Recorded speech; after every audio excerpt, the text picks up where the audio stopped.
What's up, guys? It's your boy Patty Rick for Chaseontwowheels, and I'm out here with Royal Enfield at the Himalayan 450 launch, and we are going to spend the next day and a half absolutely tearing up these machines. As you can see, I've been told the trails are muddy, there's some river crossings, but that's okay. We're here to have a great time. We're gonna have a great time. The biggest thing I'm looking forward to, guys, is just to see how this little bike handles on and off-road. Making a really good off-roader and making a really good on-roader, two very different tasks. We'll see if Royal Enfield has updated the Himalayan to make this thing worth the cash.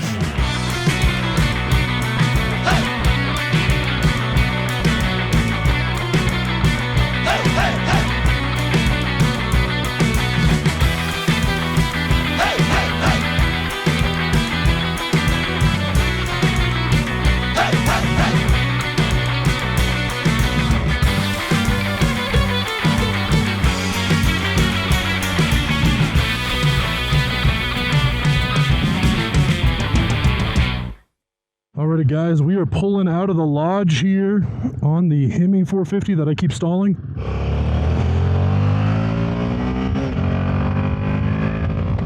Gonna rev her all the way out. She's nice and warm this morning.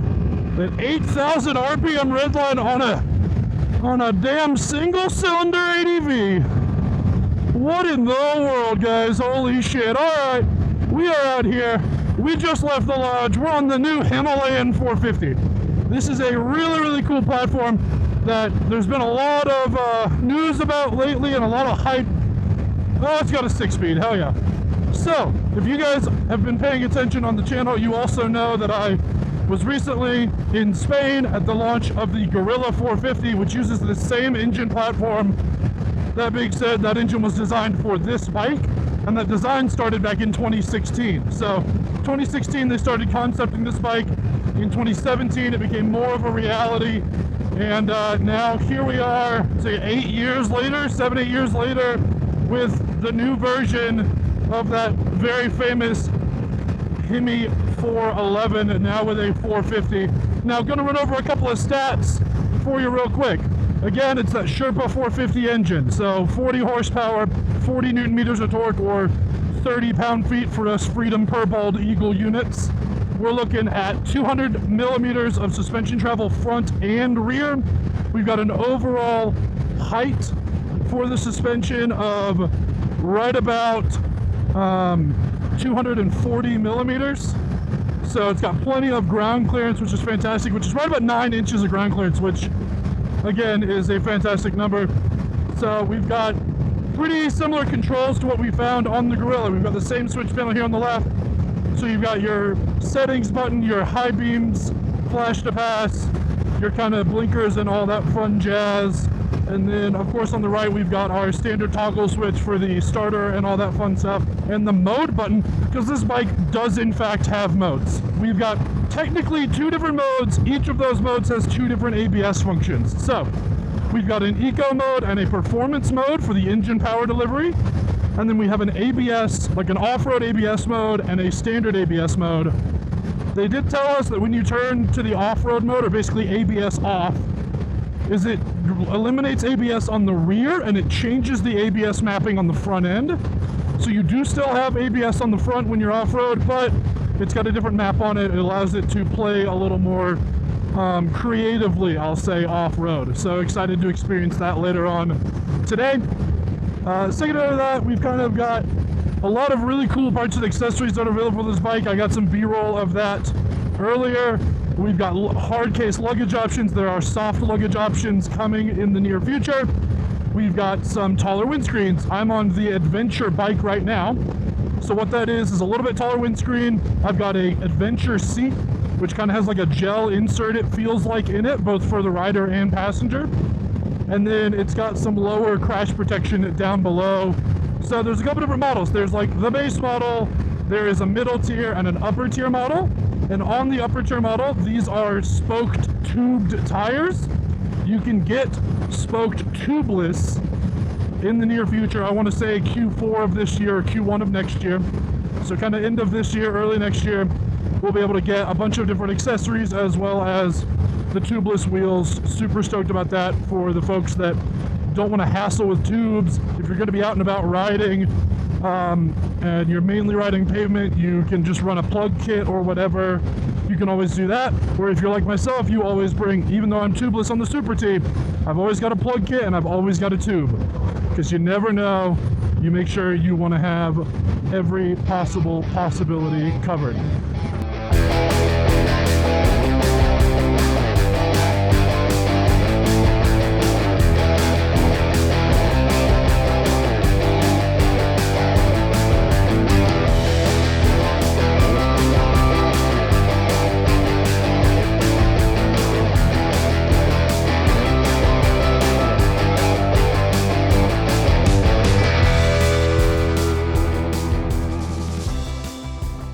Alright guys, we are done with lunch and I am here on my Himalayan 450, bike number 12 today. So I'm going to run you guys through this dashboard. I know it's the same dash as the Gorilla 450 which we saw in Spain. I didn't really get a chance to run through with you guys, so we're going to do that now. Standard power on. You've got a full LCD 4-inch display here, really great. It does have a real bunch of really cool connectivity with their app, of which I do not have downloaded. I don't have service out here, unfortunately. But what is really neat is our mode button over here. So you tap it once for ABS on performance mode, tap it again for rear ABS off when it puts the front into the off-road ABS mode. And then what we can do is press and hold that menu button and it will change what the dashboard looks like. This is their digital, the previous one was analog.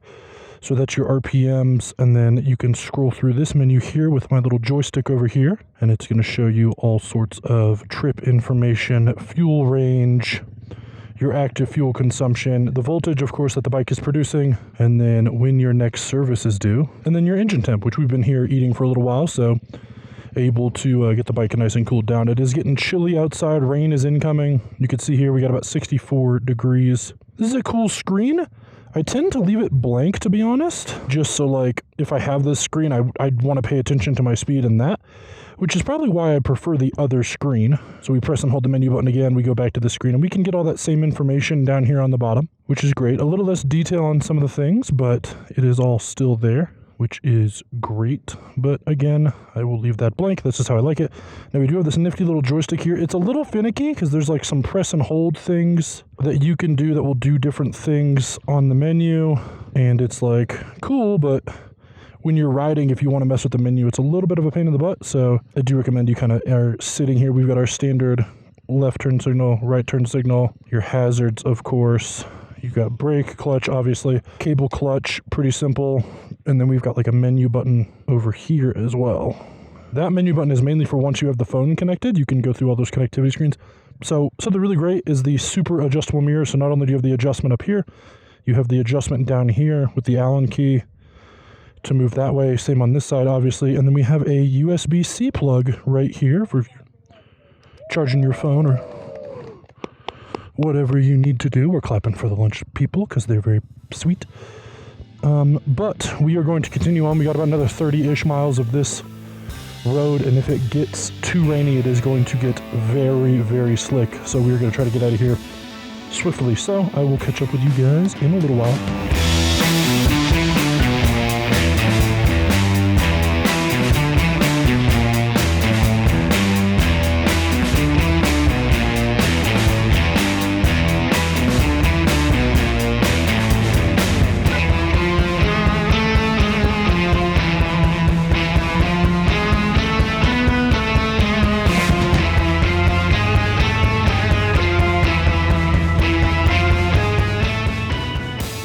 Okay, gang, we are at the top of this big old off hill, but we got all the bikes up here. We're putting fenders back on. Mine did not survive, as you may or may not have seen. So, you know, zip tied it to the luggage rack. It's chock full of mud, and we're gonna keep on keeping on. The Royal Enfield gang has been absolutely killing it. We're having type 2 fun today, which is, in my opinion, the best kind of fun. Definitely. I prefer type 2 fun. But yeah, my rear fender's probably not got much life left. It's pretty packed full of mud. And we're gonna keep on keeping on. So we've been riding pretty much all day. We're headed up on top of this ridge, and I've been having a great time on this Himalayan 450, and I think it's finally time to talk about it a little bit. You know, we've talked about stats earlier, talked about componentry and all sorts of fun stuff like that, but componentry and stats on paper don't mean shit if it doesn't all work together really well.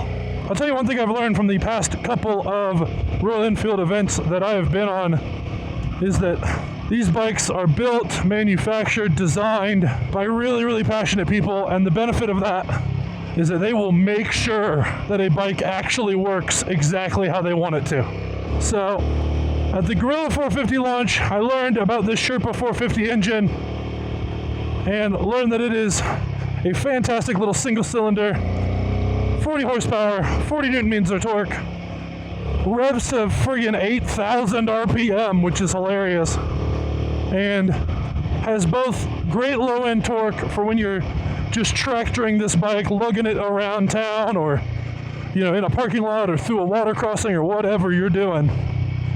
This thing's got that same tractor quality that the outgoing Scrambler 411 and Himalayan 411 have become so graciously known for. But when it was put into this Himalayan 450 chassis, which is shared with the Gorilla, but you can really tell, not only because Royal Enfield told us, but you can feel it, is that this engine and this chassis is just meant to be together. This is a match made in heaven. The chassis dynamics are great, from the ergo triangle, hands, butt, feet placement, to just how amazingly that this chassis is able to utilize the power that this engine puts out, but it doesn't at any point feel slow. It doesn't feel overpowered at all. There's a beautiful balance to this engine and chassis combo that is just extremely impressive. Well-designed chassis, well-designed, well-built engine. You really can't ask for a lot more there. When you talk about the brakes, you know, you can go as fast as you want, but if you can't slow a bike down, what's the point? This thing's got bi-brake front and rear brakes. Absolutely fantastic stopping power for this chassis. I would like for there to be a little bit more initial bite, but I feel like everybody says that. That being said, when you're off-road, you maybe don't want that initial bite, and given what they've designed this bike to do, which is explore mountainous terrain and explore the world in a way that is both fun, entertaining, and accessible, it is absolutely an adequate amount of braking, I think. And then we move on to the suspension. A lot of companies can go with any off-the-shelf suspension, drop it in, and say that they've tuned it for their machine. Royal Enfield worked directly with Showa to come up with a suspension that works with this chassis in perfect harmony. 200 millimeters of travel, both front and rear. I know I keep talking about it. It's because it's impressive. We got 230, 240 millimeters, a little over 9 inches of ground clearance thanks to that tall suspension. And I was worried. I'm a big guy. Y'all know that. 6'3", 300 pounds. Most suspensions are not sprung for my kind of weight. Not to say that this one is, but it's real damn close. As you saw earlier, we were jumping these things. We were hauling absolute ass, 50, 60 miles an hour, having a fantastic time. It's hard for me to complain about this suspension. It's really good. Not super adjustable. You got preload adjustment on the rear. You do not have any adjustment on the front. So it's one of those things where it kind of just is what it is. You can adjust it a little bit on the rear, but you can't really complain at this price point. And that's something we haven't really talked about yet in this video, but it is really, really well priced. We're talking about a bike that MSRP's in the basic form, which is kind of just a fantastic little bike, for sub $6,000. The most expensive, the top tier version of this bike with the tubeless system is $6,100. So the difference, top to bottom, not massive, both in price and capability. You know, you get different colorways, you get a couple different seat options. There's some great genuine accessories for these bikes. But at the end of all of it, It's all about your riding style and what you want this bike to do for you. So as an entry power, kind of middle to entry weight adventure bike, it's checking a lot of boxes for me personally. As a bike that you can learn to ride on, it's very approachable. It's got plenty of power, but it's not scary or any shit like that. You're not gonna get yourself into a bunch of trouble. And maybe you just want a little street bike. Royal Enfield knows that about 75% of their riders, their owners, ride primarily street. It's only about 25% that are really gonna off-road this bike. But those 25% of riders are going to absolutely love this thing. So, at the end of the day, how you ride, how you want to ride, and where you want to ride has a great factor on what bike is going to be best for you or right for you at any given time. This is one of those few bikes that it can't do everything. It doesn't do really anything perfectly. It's a lot like a KLR, it's a lot like a DRZ. There's not one thing that this thing does extremely well, but I'll be damned if it doesn't do almost everything pretty friggin' good. So I think that's really the most impressive part about this bike for me, is just how well it does everything. Again, it does nothing perfectly, but it's honestly impressive how well it does everything.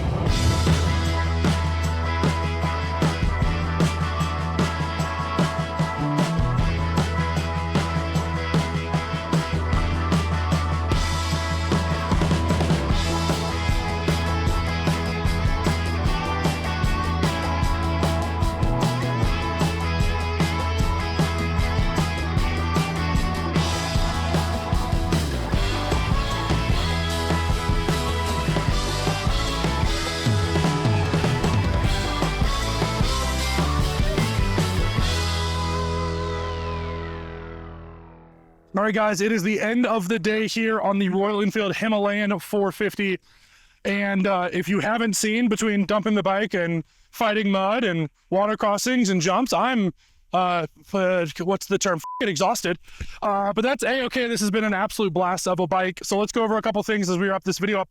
Number one, obviously my favorite things about this bike has got to be the versatility. The fact that you can go and cruise on a mountain road and blast and be dragging peg and having a fantastic time, and then you can jump off-road 5 minutes later, jump this thing 30 feet at 60 miles an hour, having an absolute blast, jump back on a highway and do 90 miles an hour if you need to. The versatility of this bike is really, really impressive. Another thing that's frankly impressive is the suspension, which aids in that versatility. So 200 millimeters of travel up front, 200 millimeters of the rear. We've got about 230, 240 millimeters of ground clearance to the sump guard. And this thing is, surprisingly for a 300-pound guy, valved really, really well. There's obviously some things I would like to change. I'm a big fella. Bikes aren't made for big fellas. That is what it is. But the suspension on this is fantastic. The versatility is fantastic. So super happy with that. Some things I'd like to see a little bit different. It's hard to complain on a $6,000-ish bike, but the plastic controls, they do look good. They function extremely well, but they, feel a little cheap. The clicks aren't really all that positive, but that being said, you got to cut costs somewhere, and if that's where you're going to do it, that's fine by me. So that's really my only actual complaint. It's a really comfortable bike. It was a ton of fun to ride all day. Super excited to be out here. So thank you to Royal Enfield for having us. Thank you, obviously, to Chase for sending me out. And then most importantly, thank you to you guys, the audience, for allowing us to go on these super fun trips. Liking, commenting, subscribing, all that fun stuff is supremely helpful. And we wouldn't be able to do it without you. So to wrap up, if you guys are still watching the video, you're part of my outro crew, which means you have stayed all the way to the end of the video to listen to me blabber on about a fantastic machine. So my question to you guys is, if you were to get a Hemi 450, would you guys maybe make it a little bit more of a street bike? Would you leave it super versatile, or would you go a little more dirt? I'm probably going to leave it versatile, maybe a hair on the dirt side if I were to get one, but it's a really, really good time, and I don't think you can go wrong. So again, it's been your boy, Patty Rick. Thanks for hanging out. Ride safe out there. I'll see you guys on the next one. Bye.